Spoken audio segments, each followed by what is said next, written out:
All right, I have the questions up. Me too. Okay, so RentJuice first? Oh, Progresso first. Progresso's this week, so Oh, yeah. let's start. Also, when our professor posted on the announcement board about Progresso, he made some comment like Progresso and Noodles and Company, so two names you'll be familiar with. And it makes me think that he thought this was Progresso, the soup company. Oh yeah, because it was so funny when I first started this. I registered that it was Progresso and the soup, and then I started reading. I was like, this is not about soup. Yeah, because he made it sound like it's something you've all heard of. Yeah. Yeah, funny. Okay, question number one. Well, number three. What are the possible causes of Progresso's poor sales performance? And then what can you do to improve them? So having worked in sales, I remember this so AT&T, I worked for them for almost 7 years, and our sales structure and goals and everything, they probably redid our structure for quotas and stuff, I would say at least 4 times while I was there. And sometimes it was product based, like if a new product, not like a new device, but a new product was launched, then that would change. But sometimes, I can remember 4 times that they went through and just completely redid our sales structure. Mm-hmm. And one of the times that they did that, our store was really small, but we did really, really well for our size.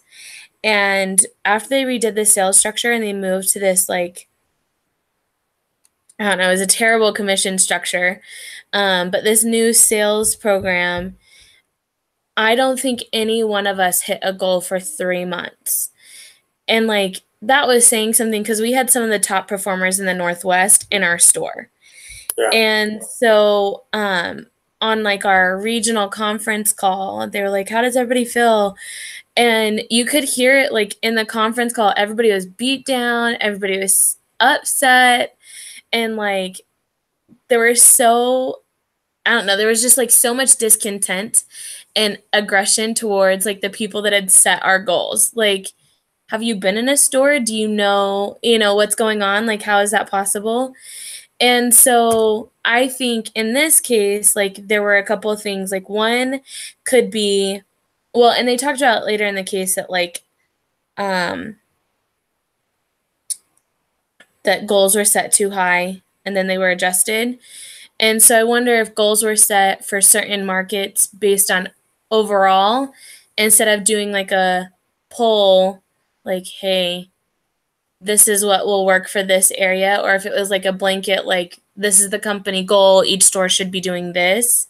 You know what I mean? Because Yeah. I think that'll factor into it. And then I think the other thing too is not having somebody there regularly explaining this is training and process and this is what we expect and this is how that can be achieved. I think not having that creates a big sales don't become as important. They're not as stressed when we have AT&T does regular trainings. So even as a sales rep, you spend probably at least one shift a month. Well, when I worked there, I don't know about now, but I know when I worked there, after being there a while, probably halfway through, we started spending a lot of time. Once a month, you had a shift that you pretty much spent doing trainings on commission and goals and progress and stuff so that you really understood expectations and how to achieve that. Yeah. I agree with you. I think the issue is in the sales staff because they really are driving the business, those two people in each location. I used to work in sales as well, actually in a bank selling loans. And yeah, I never felt motivated by my compensation structure. They paid really good per hour, but the commissions for each loan that you sold was like super lame. Uh-huh. And so it was like, sometimes I'd be bored at work and I'd be like, okay, I'm gonna try and sell a bunch because I'm bored, and that'd be cool. But if I sold like a $3,000 line of credit, I'd get like a $5 gift card, and it was like I could live without $5. So Right, right, right. pretty much Totally. only if I'm just bored out of my mind am I going to try and do this. Yeah. So maybe they feel that way because they seem to not care that they're hitting their goals.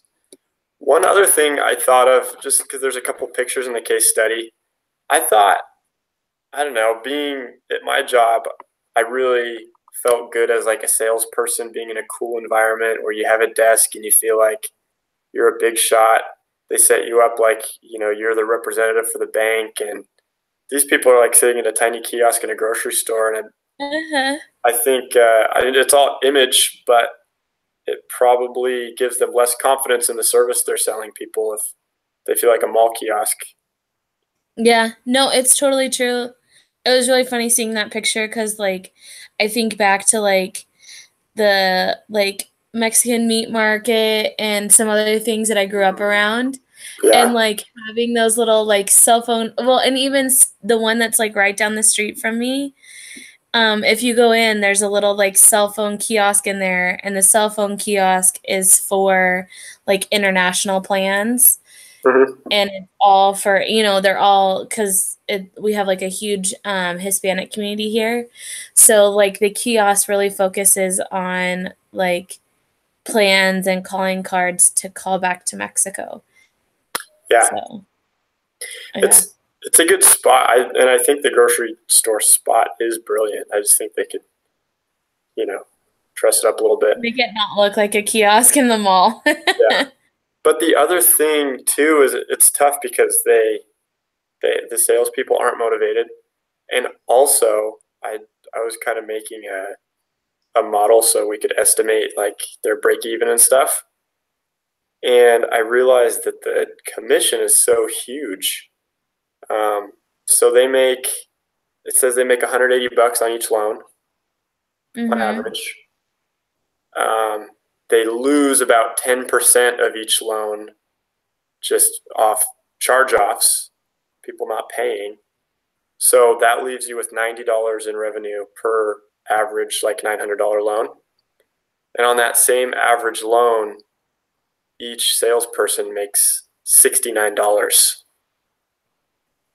Jeez. So that's like a really big as a percent. That's what is it? 77% of your income on of your revenue on each loan is going to the salespeople, and Yeah. that's not all commission. That includes their hourly wage too. But that's like way too much, and I think that's the biggest problem on their income statement. So they need to pay them less and have them be better. Yeah. That is like part of the reason AT&T or not AT&T, like retail stores that are like camera are commission based, they make less than minimum wage. They make around like 6.50 an hour. Um and then they make commission on top of that. And I don't remember like the one that I can think of off the top of my head is Buckle. Like Buckle are commission based sales reps. So like Mhm. um the unless you're a manager, you make like in Idaho like 6.55 or $7 an hour plus your commission. And then if you don't hit numbers, then you lose your job. Um and so of course they're more like reps are more incentivized to sell you like true religion jeans versus like buckle jeans that are $50. Yeah, totally. I want like That's gotta be the solution. $8 an hour must be way too high. Are these initial locations in Mexico? No, in Northern California. Oh, they're And then north. the first one that's outside of Northern California is in LA. Okay. Well, And that like, sucks because the minimum wage is high there. yeah, I was gonna say like minimum wage in LA and especially like Northern California, depending on where they're at. I know one girl that I went to training with, and granted, AT&T pays like way above minimum wage, but people who were starting out, like I went to a training and half of our class was new, and the people in California who had less experience and were brand new to the company were making more than me, who had 4 years, but I worked in Idaho, where Yeah. minimum wage is like $7.55 here, I think. Yeah. And it's little, it's so low. Um, and in California, I know one girl that as a hostess, her minimum wage was around like $10. So I think it depends on where you're at, but they're not Yeah. going to have like a $6 or $7 an hour minimum wage. Right. Isn't there some kind of way you can get around minimum wage, like in commission-based jobs? Yeah, and like that's how servers make $2 and like 33 cents an Yeah. hour You'd have to is do something because like it's that. mm-hmm. And so like that's how the buckle does it at like 6.50 an hour. So with a commission structure they can, but there's like the dollar amount they can offer has to like I think it's like if they meet minimum sale requirements and commission plus their base has to equal, like it can't put them in like the low income bracket. Like it's supposed to be a livable wage or something like that. Like you have to take into consideration housing costs and like cost of living. That's what I'm trying to say. You have to Yeah. take in cost. So Yeah, that would have to be. We're gonna have to assume that you could do that if we're gonna talk about restructuring mm-hmm. the commission scale because it can't. You really can't pay them anymore on an average. Excuse me. Okay. So we've talked about some issues with their performance. Which elements of their business model do you think are validated and why? I think, I think their top line is validated. They're good at getting customers. I think it's brilliant that they're in grocery stores Mm-hmm. and it's the right target. The product fits the target perfectly. It's microlending. It's a low interest rates, so they avoid predatory lending. I think that's all great. It's just the cost structure is not there. Yep, I agree. I think one of the other things too, like I mean, I know that Sears and them are pulling out, but they like Sears was pressuring or not Sears, but like the parent company was pressuring that they like make them offer gift cards. And I Yeah, think him like offering across the board, whether you're getting it from Sears or the Mexican grocery store, that you have a choice, like that was smart on his part.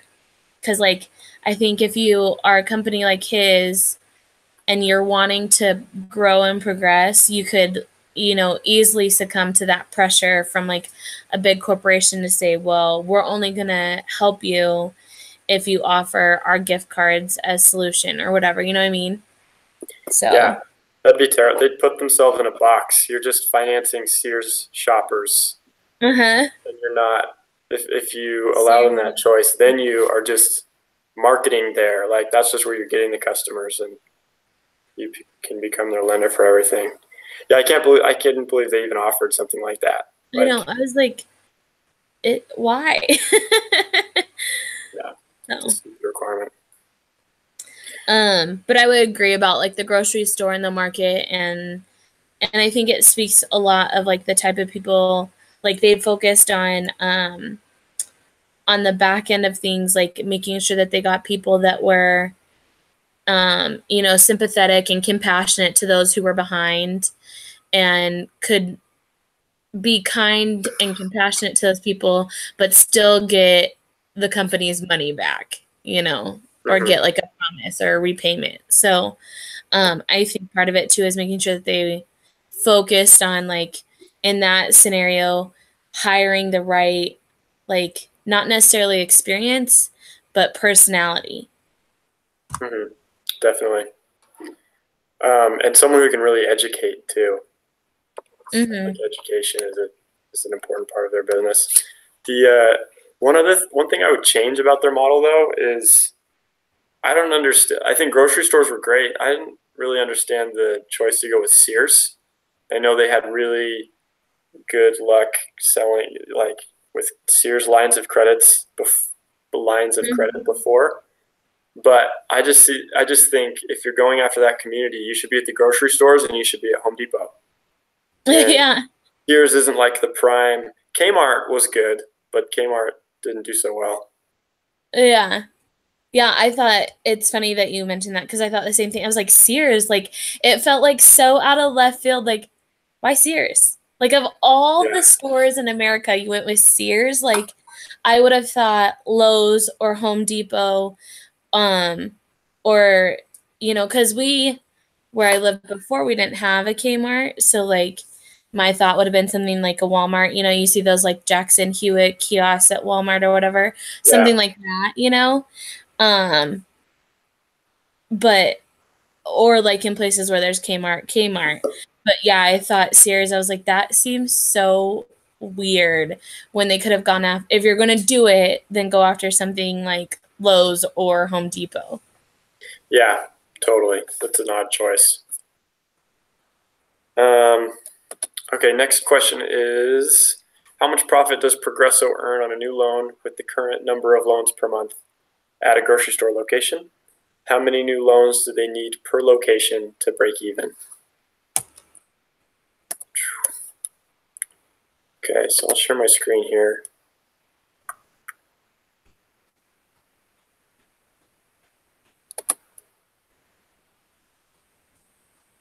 Um,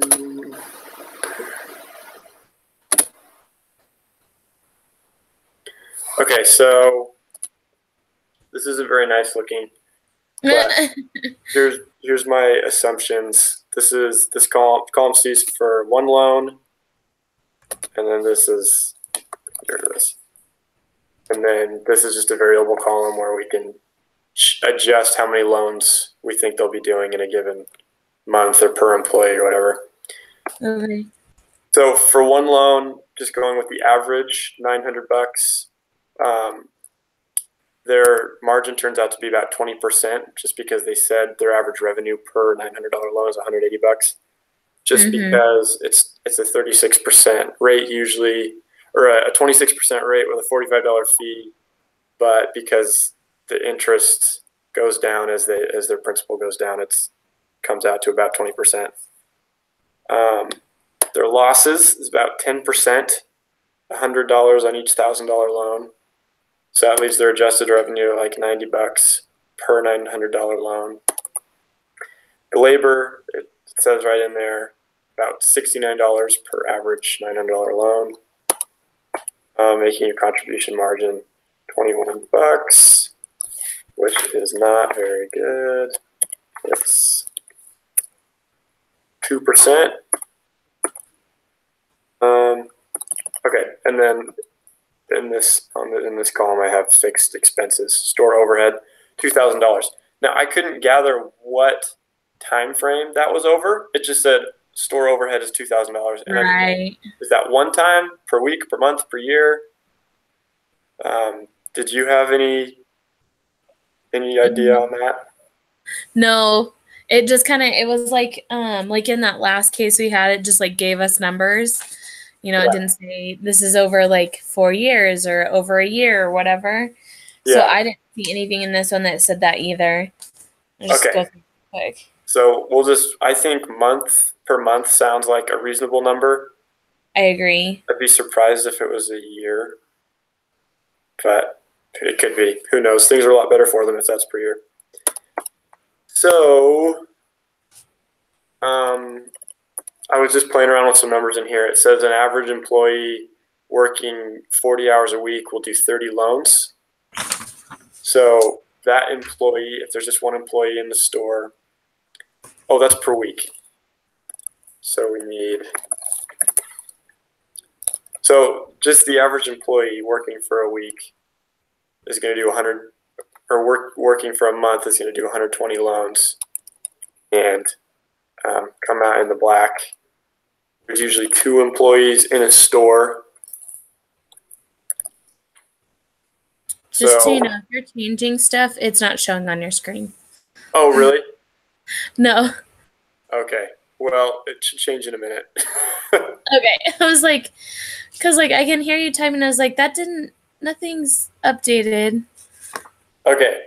Well, basically, if they have 2 employees working in the store and they each do the average, which is 30 loans a week, then their net operating income is just over $8,000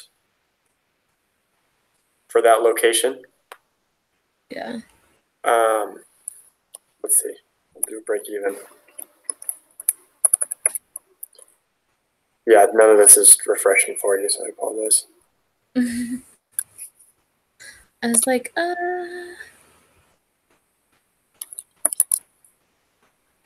Okay, so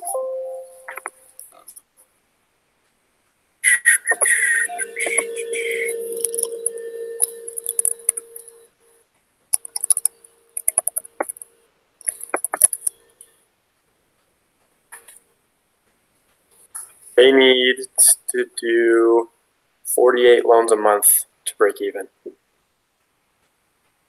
per person or per place? Per place.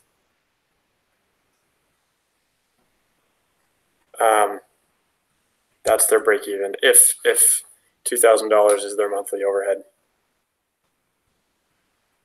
So at their averages that they state, that's really achievable.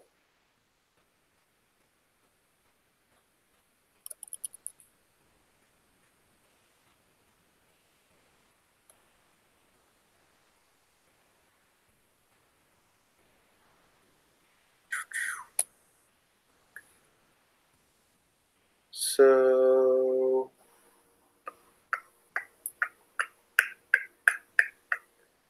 yeah, 48 loans a month to break even. Does everything in that look okay to you or sound okay to you? I guess you can't see it. It sounds okay. I like got sidetracked for a second because I was thinking about the commission of it, and like as a sales rep, like kind of like you said, you sell a $3,000 loan, you get a $5 card, you're like, wait a second, I just made what? Like, Yeah. and so I was trying to think back to like AT&T because like if you look at like the $69 off of $900, it's like a 7.5% like commission. And I was trying to think like back at AT&T, like what did I make commission wise? And I know it was like, you know, volume played like a huge part of that. But like I was just thinking about, is there any way to change, you know, me as a sales rep, you know, it kind of sucked to like lose my $8 an hour wage. But if they tell me at $6 an hour, you can make a 25% commission. Okay, well, 25% commission is like way better than 7.6% Yeah. commission. Even if you end up really only making like, you know, a few dollars more than you were, mindset, especially for people selling, is like, well, 25% commission is way better than 7.5, you know. Anyways, so I got like a little sidetracked thinking about that, like, and what it would take, like, what they could give up hourly to offer something commission wise that like was more attractive to employees. Anyways. Yeah. I don't know where my personal, like how my brain would react to that either. But from the company's standpoint, it seems like it'd be good for the employees because like the company's goal in doing this is not to pay them less. They want to pay each employee more, just not more per Right. loan. Right. So ideally, you can change the structure and so that each employee is making way more money, but because they're doing more loans. Yeah, I don't know. It's hard. It's hard to get the salesperson to grasp that vision. Yeah. Having been the salesperson. And I was just doing some quick math. You can't see any of this yet, but so using their average work week and loans they do per hour, they make about, so of their $69 that they make per loan, about $11 of that is their salary. Okay. So $58 of commission per $900 loan. That's so big. Yeah. It seems like a ton of commission to me.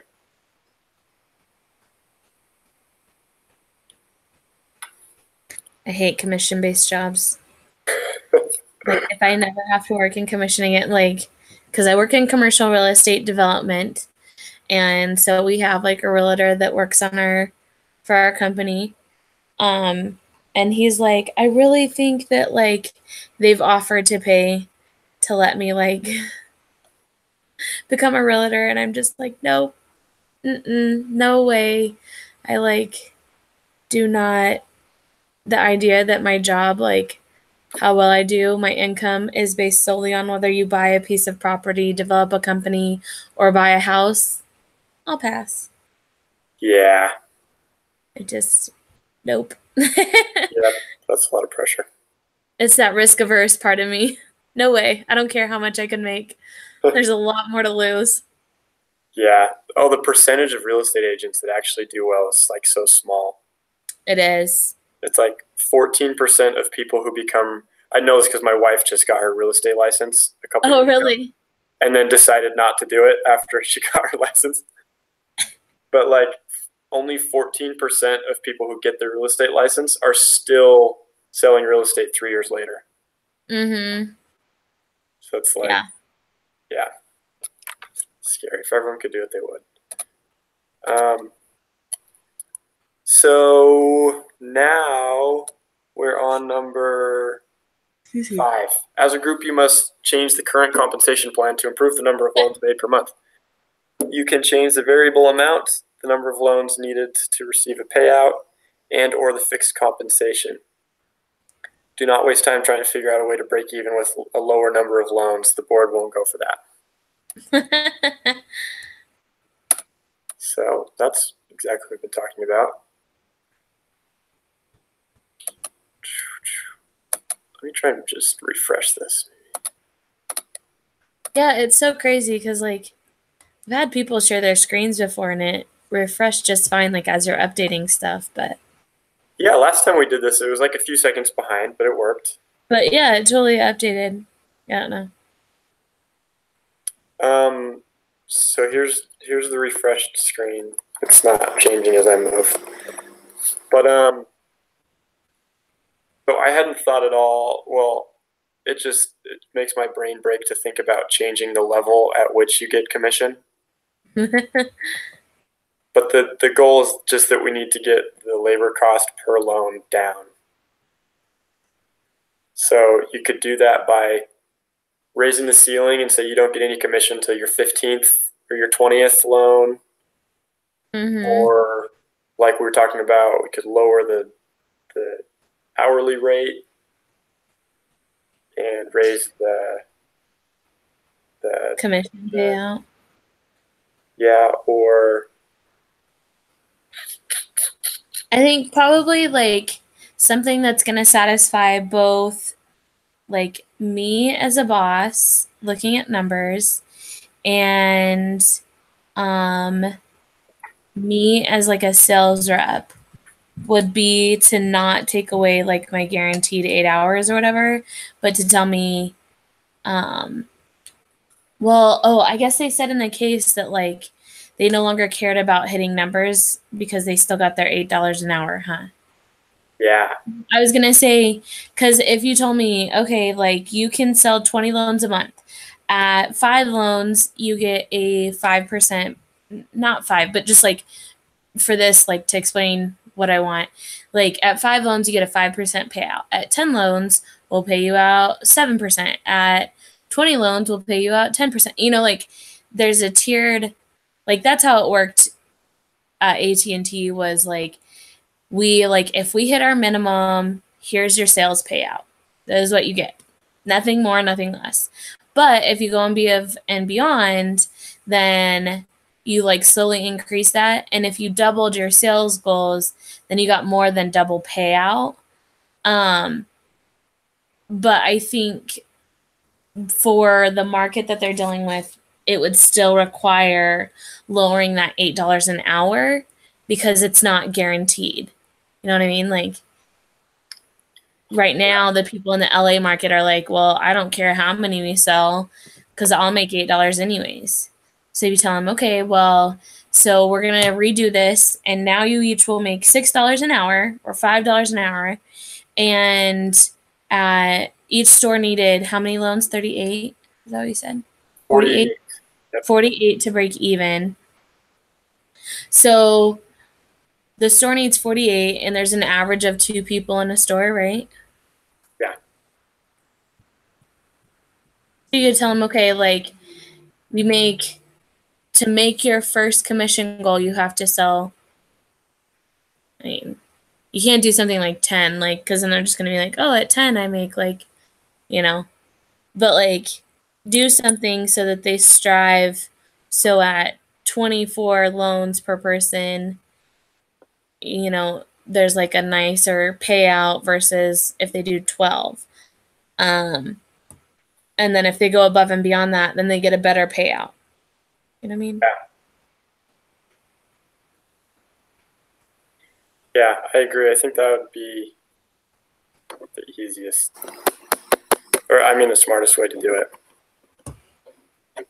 That way you're not like killing morale, because we saw what happened when they like gave them really aggressive sales goals. But, you know, telling them, okay, like this is what your store needs to produce, and if you don't, then like we won't be able to keep the store going. I think me as like somebody like, oh, if we don't start doing this, like we're gonna lose our jobs kind of thing. You know what I mean? Yeah.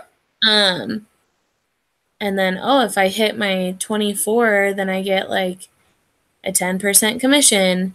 But if I sell, you know, one more, then I make 11%. You know, it doesn't have to be anything crazy, but just enough that there's enough of a change that you go from, you know, here's a few extra dollars to, oh, if I like crush these sales goals, I make like a really nice paycheck. Yeah, totally. It has to seem better to them. It has to be better for them. Yeah. The ones that are selling. Without costing the company loads more. Yeah. I agree. I think that's the way to do it. Do a variable commission rate Based on and drop the hourly rate to like $5, $4 if you can get away with that. Yeah, you'd have to like, I mean, it's hard to say because I know it varies from market to market. Like here, you can pay a server $213, but if you or $234 or something like that, I don't remember what it is now, or it's $213 here. You can pay a server $213 an hour, but if you go to Georgia, you can't pay less than $234 an hour. And like that's like not a huge change, but it's still enough of a change that like, you know, servers in Georgia make 21 cents more than Idaho servers base rate. So kind of going with, like you said, whatever the lowest is that you can get away with. And so whatever California's lowest rate you can get away with. And then your percents for your commission will just make sure that like your lowest payout puts you, you know, at state minimum wage or whatever. Yeah. And you keep employees from being upset by that by jacking up the commission. Yeah. oh, I'm gonna make less per hour, but if I hit my sales goals, I'll make more than I was before. And if I like double my sales goals, then yeah. Yeah. Okay, so as of 2018, California's minimum wage is $11. I got really curious with San Fran having a minimum wage of $14. And I know some cities like vary. Like in San Francisco, I know LA is that way. You have to have it's like $14 an hour in LA. Uh, Yeah. Texas is seven The comparatively to San national Fran. Texas minimum wage is like 750 or 725. Chicago. Just the national wage. So you can't go below that as a state. But in Seattle, it's 10. In Chicago, it's 10. In the Yeah. city of Seattle, it's 15. Yeah, I knew that. Yep. So the federal minimum wage is 7.25. 725. Okay. Mm-hmm.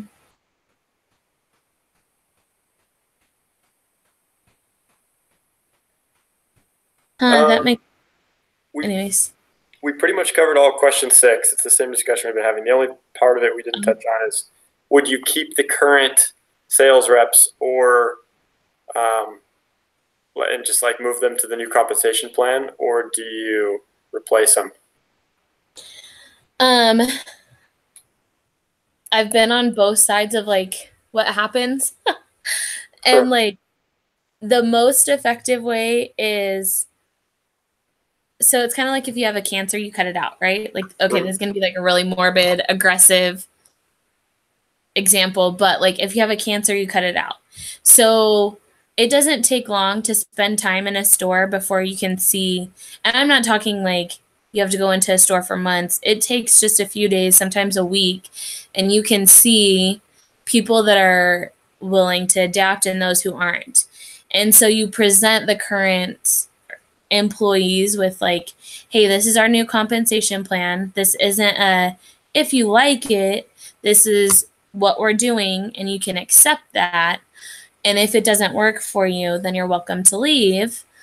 However, if you don't perform or if there's a lot of like digging your heels in, then you'll be asked to leave. Yeah. And like when companies are upfront about it like that, uh, it goes way better. Um, I know when they first changed our compensation plan, we were making way, like the very first compensation change I went through, we made way less, and our goals were just absolutely ridiculous. Um, and half of our store morale went from like top performing and doing exceptional to being one of the worst stores in our area. Because morale and half the people, all they did was badmouth it instead of trying to find a way to make it work. Yeah. Well, those one or two people, or there was like three of them, then that spread. And before you knew it, the whole team was upset about a commission structure that most of us had problems with before, but like we weren't angry about it. We were just irritated, to a whole store being angry and demanding that things change pretty much. Yeah. Um, and so I think if you set the expectation, this is the new structure, and you either adhere to it or leave, then those who aren't going to adhere to it, they'll leave. They honestly won't stick around. And Yeah. those who see the potential for progress with it will stick around and do the work. Uh-huh. So I don't necessarily think they have to bring on new ones right away. Yeah, I'm with you on that one. Just kind of feel it out, see how it goes, but don't be afraid to fire them if they are Exactly. cancerous. That's my favorite analogy in business is cancer. It's a good metaphor. It is. So I don't. Do you have anything else you want to talk about on this one? I think we're done with this guy. Yeah, I think I'm good. This one, like, it was really interesting that this was the second company that started a finance venture during like the worst time to be in finance. Like, Yeah, seriously. what was that other case that we read? They started a VC and Andreessen like, Horowitz. yeah, like in like the worst possible time. So I thought that was interesting to study a second one again that decided to like start a finance company during like the worst financial times. Yeah. Okay, so RentJuice.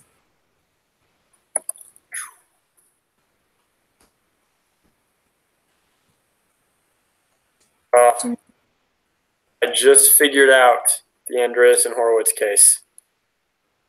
Oh, what do you mean? Their stupid name for their hedge fund, A16Z. I was like, what a stupid name. And I couldn't figure it out. But I just got it. So Andreessen space Horowitz is 18 characters long. So Stop it. if you take off the A and the Z, there's 16 characters in between the A and the Z. Oh, that is too funny.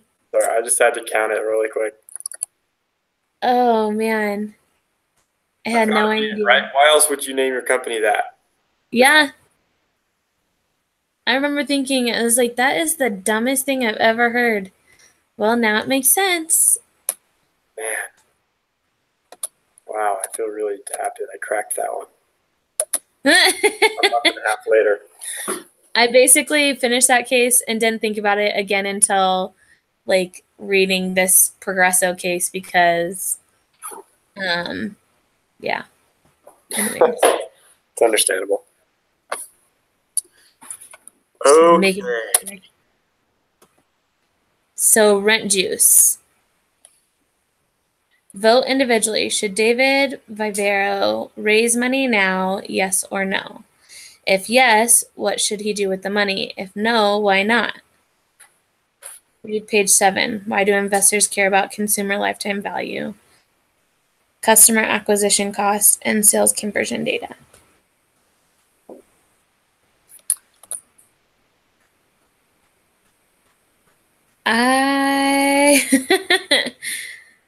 I'm not gonna lie, this case gave me like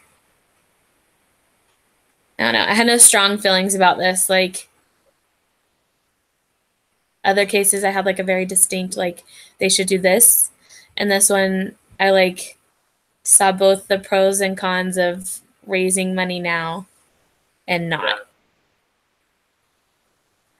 Yeah, I agree.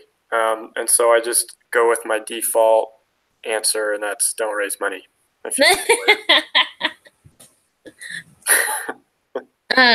Okay, well, for the other argument's sake, like yes, they should do it now. They've got the competition that's pushing them to that, you know, push them to focus on the not the renters, but the lease people. Also, side note, the name told me made me I was like, is this like a juice bar or something? And then I started reading it. Nope. Okay. Not what I expected. Anyways,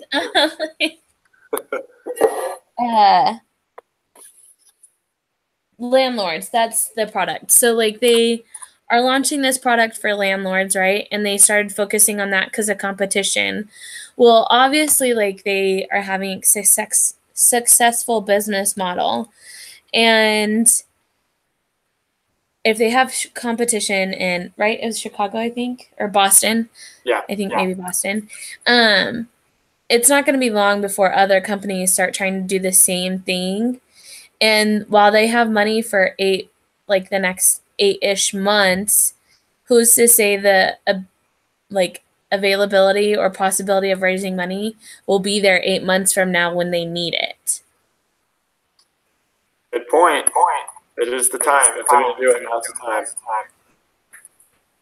Like they have somebody, they're going to have to spend time to make sure that the terms are right for both parties, but it's not going to be near as time consuming when, you know, at 6 and 7 months from now, when they're like, okay, we're at the end of our cash flow, we can go on for another month or two. Who do we go with and who can we find? And are they going to be the right fit, you know, where this person has already previously invested with them? And so there's already a relationship there that obviously has some kind of trust if they've invested with them before and are still on good terms and the other people are willing to offer the money now, you know. Yeah. It'll be time consuming, but less time consuming at 6 and 7 months when it's a time crunch and they end up having to go with like whatever the best choice is that might not even be the right fit. Yeah, that's a good point. And also it's, their phrase was we had a fire under us because the competition just sprung up. They feel like we need to go now and get that product out. So, okay, I could see it that way. You can sway me to that side. All right. Okay. What is Read our... page 7. Hang on. Oh, yeah, what's on page 7? What's on page 7? I tried to raise funds. I tried to raise funds from Sand Hill Road venture capitalists in October and November. They liked our team and our idea, but they told me to come back when I had proved the model in more than one city, demonstrated lifetime customer value well in excess of average customer acquisition cost, and had reliable data on my sales scale and a conversion funnel. We immediately reacted to these requests by selling broadly and measuring obsessively. In January 2010, we hired a smart, aggressive woman who had been a rental agent to make 80 phone calls a day trying to sell the product to any broker we could identify in a few major cities. I wanted to know our average call time per prospect and our baseline conversion rate if we didn't do any marketing training or lead qualification. You have to start somewhere. So, why do investors care about customer lifetime value, customer acquisition cost, and sales conversion data? So your customer lifetime value, if I use your site once to get an apartment in Chicago, and then I leave Chicago and move to Boise, Idaho, the likelihood of me using your site again, like, I'm really of no value. Like, I have no lifetime value. I used you one time. And so if you're going to be like a successful business, you have to have repeat customers. You have to have, they talk about your lifetime customers. Okay, well, who are the people who keep coming back and how much do they bring the company every time they come back? Your customer acquisition cost. Well, like he said on the phone call, how long are you spending time to gain that one customer? Are you spending half of your cost or half of like your revenue on trying to gain them as a customer, or are you able to cut that down? And same thing with your sales, like how many of your people that you're wasting time with or spending copious amounts of time with turn into sales, or are they just kicking tires? Yeah. And it looks like with this, I agree with you. That's exactly why you care about customer lifetime value and acquisition cost. I'm just let me share my screen with you. I'm just kind of looking at those numbers for this company. And I don't know if you looked at those, but, am I already shared? Need to refresh. Yeah, but it's still on the, I'm going to say it's still on the other Excel sheet. Okay. So, you still there? Looks Yep, like I'm here. Okay. So here, I'll share this one. You'll be able to see a change, but I'm just thinking, so first, help me understand churn better. I don't think I fully understand the meaning of their churn rate. I take that to mean that they lose 38% of their customers every year and replace them. That's what I thought churn was, is that it's like turnover. Yeah. Like turnover, right? I think so. Hold on. Google. Well, yeah, that's what it means. I'm not sure if I'm using it right.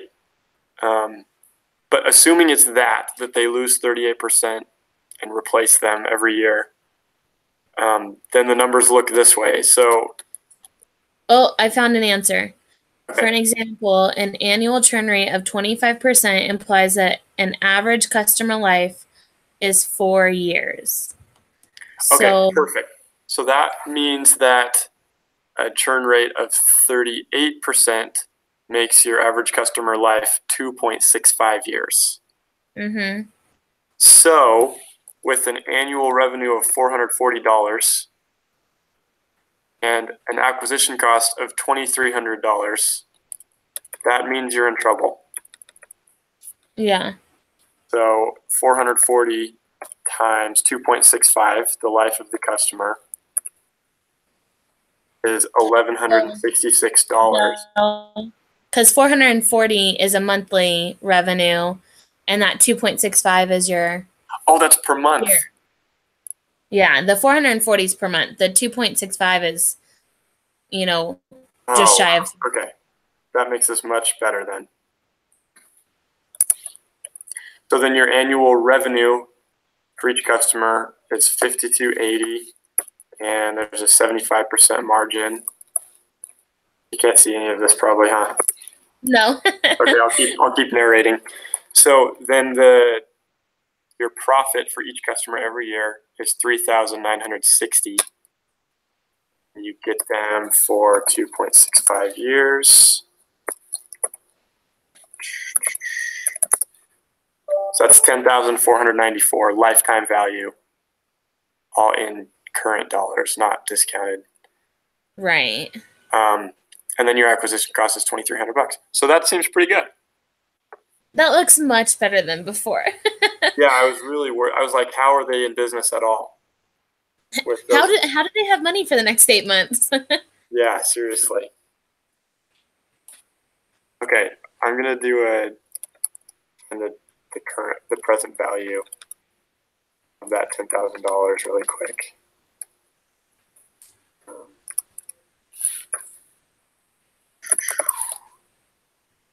Oh, what should our discount rate be? I have no idea. Let's just say like 10%. I was gonna say typically like they range from like 10 to 15%.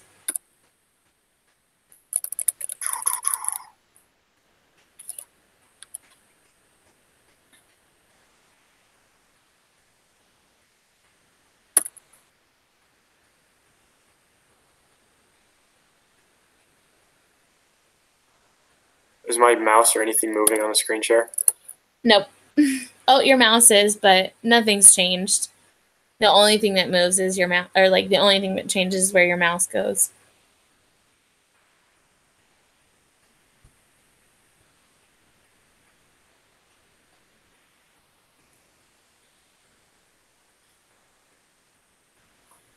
Are you still there? Yeah. Okay. It like went silent and I was like, oh man, is my internet froze again? Because we've got a storm that like I'm sitting directly in front of my living room window and I've watched it go from like partly cloudy to like a black gray sky. Oh no. So yeah. So if all of a sudden I just start freezing all the time, we just had a storm roll in. Has the weather been crazy there? Yeah, it's like fighting winter and spring. And all the like our water around here low, so like up in the mountains where there's snow runoff, they're still only at 83% full and it's less than that down here. And so a lot of the farmers and like a lot of the wards and branches have been praying and fasting for rain or snow. And so spring is trying to come, but winter is also like, oh, you're praying for snow. Okay, let me snow. So it'll be like yesterday or today's Friday. On Wednesday, it was like 65 degrees and sunny. And then yesterday, it was like 34 degrees and gross. And then today, it's really windy and fluctuated. We've had a high of like 54, and it's also like I think it's like 33 degrees right now. Weird. See. Yeah. Oh, no, it's back up. So it's up to 47 degrees, and it's supposed to rain till like midnight and then turn into snow. So the roads will be really nice tomorrow. That sounds nuts. Really exciting compared to everything that's been going on here. It's been super boring weather. Is it at least sunny there though? Because I'll take Yeah, boring and sunny. it's boring and sunny and cold. Oh, and cold, yeah. I Yeah, 'cause the fly sun's out. out and it's 25. Yeah, we fly out on the 29th to Tennessee. And my mom's like, we had snow. And I'm like, it's not supposed to snow where you live. And she goes, sometimes. So I asked my dad, and I was like, what does it look like? And he was like, we're going to have 80-degree weather the whole week you're here. And I was like, oh, I'm like Wow. counting down. Wow, that's really nice. I know. I'm super excited. But this will be the first trip that I've made back to the East Coast that we don't make a day trip to the beach because, like, now my parents don't live by the coast. I was like, if you're going to live on the East Coast, you got to be near a beach. Yeah, So, or at least a river or something. there's nearby, but I prefer the ocean to lakes and rivers. So, Yeah.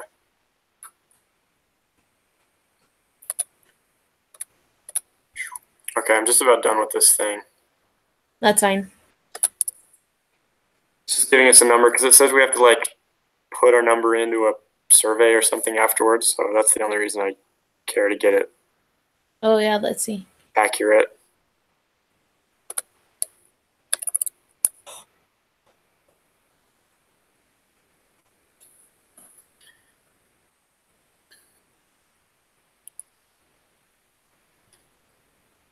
Oh, the word discount showed up. You see the word discount? Yeah, Wow. it just popped up. Okay. I don't see anything else, though. I mean, everything else is still the same. Yeah, it's a little behind. Just a little. Okay, I'll refresh it really quick because this is done.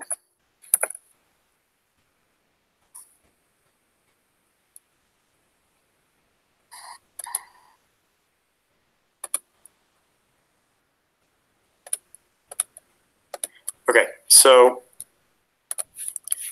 I took it out 31 months. This just keeps going to the right. That's 2.65 years, is 31 months. Right. And used a discount rate of 15% per year. And so our present value, our net present value for each customer is 8,950. So that's pretty good, right? Yeah. I mean, especially considering what goes into it. Yeah, I'd say so. Okay, so we have that number, which we'll need later, right? I think so. Okay, we have that. That's number 4. Number 5, how well is the sale funnel at RentJuice working? What can you think of to improve it? How can you reduce customer acquisition costs? Scroll to the talks about that.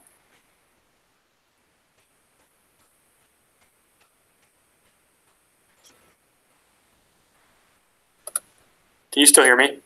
Yeah, I can. I was like reading through, I had pulled up the case. There was something that I thought about because they mentioned like Craigslist and those things.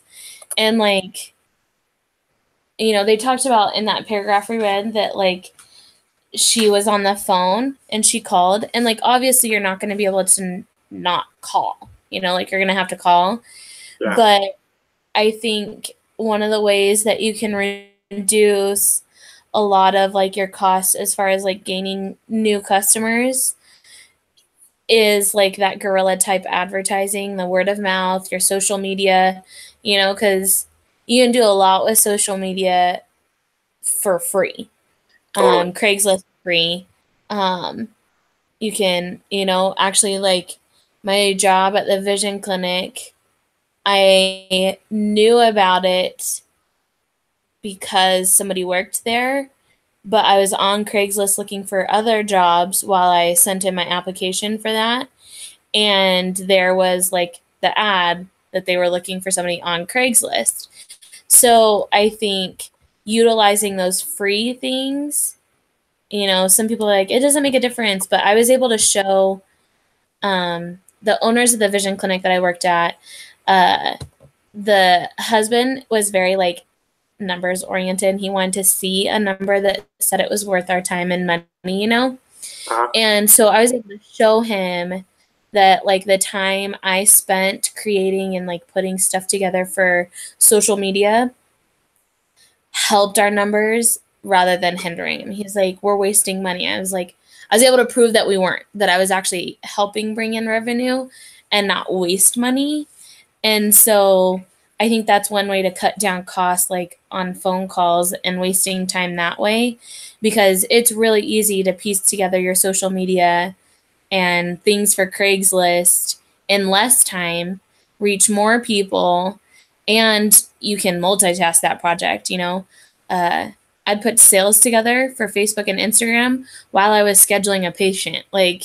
Yeah. So like I think that cutting down phone calls and utilizing other forms of advertising, word of mouth, guerrilla style, like that is going to make a huge difference. Totally. And you touched on this, but even more important than it being low cost or free is that it's passive. Like you're right now, the conversion funnel they show is one person calling and taking calls and getting, trying to talk to somebody and do a video demo, and that's a person you're paying to be on the phone. So even if it costs more for you to put ads out or maintain a social media presence, that's much less time, much fewer man hours you're paying for. Mm-hmm. Exactly. Well, and like you're doing a video demo, all you have to do is, post on your social media, hey, we have X, Y, and Z. Are you interested in seeing how like it works? And then I can chat with 5 different people and have a video demo already put together and be like, hey, watch this. What questions do you have? I'm happy to answer those, and I can answer them in real time without you having to call in. Because like a big thing is I don't want to have to waste time on the phone learning about a product. If I can go to Facebook or Instagram and DM whoever is running their social media page and get my answers that way, I am more likely to buy from them. Like we had a situation recently where I did that for our company, and their customer service over chat was so disrespectful and it wasn't prompt that I was like, I could have wasted less time calling in, and neither way got me and I did call in, and neither way got me the answers that I wanted. Yeah. Versus I went with like their competitor, and it gave me all the answers I needed, and I didn't have to call in. I was able to keep doing the work I already had on my desk. So yeah. Yeah. So this company could definitely make some improvements there, I think, is the bottom line. Yeah. We're spending way too much to acquire customers. How should Vero respond to the new competition? List all the options you can think of. List pros and cons for each option. As a group, you must decide on a course of action. I think number one is like getting that new product out there as quick as possible. They asked like, should he have produced that product sooner? Probably, but like you can't go back in the past. So yeah, so moving forward, he absolutely should get that new product out so that landlords, like they have more access to landlords. Yeah. Let's see. I think that's the best option. Another option, I don't know, they could ignore them. They could say, we're not going to mess with the landlord business at all.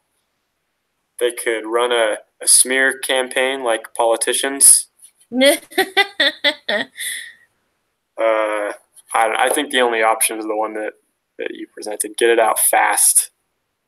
Yeah. And I think that's the best argument for taking funding. Yeah. I think like you said, you could totally do a smear campaign. I mean, it's so funny because I think back on a business law class that I took, and they talked about like advertising laws and ethics and morals and like what's legal and what's just morally wrong, Yeah. And it's so funny, like you can tell some people have, like, as consumers don't care, like, if like Pepsi does a commercial and they hate on Coke, like some people don't care. But then there are some people, like my parents and myself are this way. My sister doesn't care. I don't know about my brother, but I know like my parents and I, like, if say we were Coke people and Coke put out a commercial smearing Pepsi, my family would probably start buying Pepsi. Like, what, your products, like, we just have like this moral issue with like smearing the competition, like, why do you have to hate on the, like, you could hate on the competitor, you don't have to call them out, you don't have to use Pepsi's name, you don't have to, Kleenex, toilet paper, whatever it is, Yeah. Apple, Samsung, like you don't have to hate on the other one. Samsung, I really like Samsung products, but I hate their commercials because all they do is hate on Apple. And It's like, true. that there's like a deep-seated rivalry, but like of all the things you could do, all your commercials are focused on how your phone's better than the iPhone. And all it does is like, why did you have to show off? Like, I feel like all you did was show off the iPhone. Like, hey, by the way, the iPhone does this. You know what I mean? Like, and they totally let you know that, hey, by the way, we know the whole world uses the iPhone. yeah. So I think like, there are some people that don't care about those, but like, the pros and cons of those smear campaigns, there are going to be people that like, they believe whatever they see or read as gospel. And so, oh yeah, well, RentJuice has been around longer and they have a better track record, and they said this new company is terrible, so we'll go with them as a landlord. Or why did they have to smear this new like low man on the totem pole? I'm gonna go root for the underdog and go with this new company. You know what I mean? Like, yeah, probably just a dangerous thing to do. And I mean, there's decent odds that one of these companies could acquire the other at some point. oh, absolutely. So you don't want to be too negative if you don't have to. Yeah. And I think like if they put out the product that focuses on the landlord, all it does is open up, they can present whatever work, something that works best for the broker, something that works best for the landlords, and something that works best for the renter. And you cover the whole market and not just like a niche of your industry. You know what I mean? Yeah. Yeah, totally. Okay, so I think we're agreed. Yep. So for the timestamp, our course of action is get the landlord product out as soon as you can and probably take funding to do that. Yes. And the other thing for our timestamp is that the customer lifetime value for each of your customers currently is $8,950.49. Yes. In present dollars with a discount rate of 15%. Okay. Cool. We're voted. What does next week look like? Oh yeah, do we have two? So I was just going to see. So we have Cloudflare running Hotcase. And then week 12. Week 12, it looks like a Friday. Like, it looks like we only have one case next week because it looks like we have another business model project. I'm pulling it up right now. Like another essay thing? Mm-hmm. Yep. Oh, it's not open. It won't let me open it yet. Oh. I was like, why isn't this doing anything? So my guess is where, like, the weeks that we've had those business model, we've only had one case. And it's due Wednesday, right? Yeah. So, so it looks like next week we'll just have the, whatever this is, the other lesson 11. Well, won't we want to do both though? If the Skyhook is due. Well, the last one, they've all been due on Fridays. Oh. Oh, okay. Yeah, like, because what was it last week? Are you sure? Our case. Let's just go the week before and let's check. I think so. I wasn't until you I asked thought if I the essay was due Friday and the case study was still due Wednesday. Let's see. We're gonna find out. That's annoying. There's no dates on these. I know. It makes me crazy. Okay, let's see. Was it week 9 we had the business? Yeah. So I'm looking at lesson 12 in the grade book. And I see Skyhook wireless, one case, but I do not see a case-based essay. So I think that's all we have due that week. No, there's a ponder and prove business model. Like if you go, oh, hang on, my computer just froze. Oh, it says optional. That's why. Optional. Okay.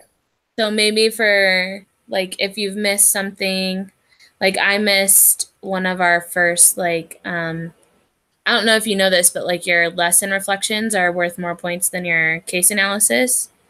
I don't know that. Yeah. So I missed a lesson reflection. So I bet it's optional. And if you, so if you wanted to make it up or whatever, that's probably why. So I'll probably end up doing it. Okay. Well, if you need like a group discussion, let me know. Okay. Yeah, it looks like that Skyhook is due March 31st. Which so next is what, Friday? Saturday. Saturday. Yeah. Nice. Okay. So next week we'll just have that one case to do in week 11. Good. Cool. I like those weeks. Yeah, me too. And that'll be the recording, and I'll talk to you next Friday. Cool. Sounds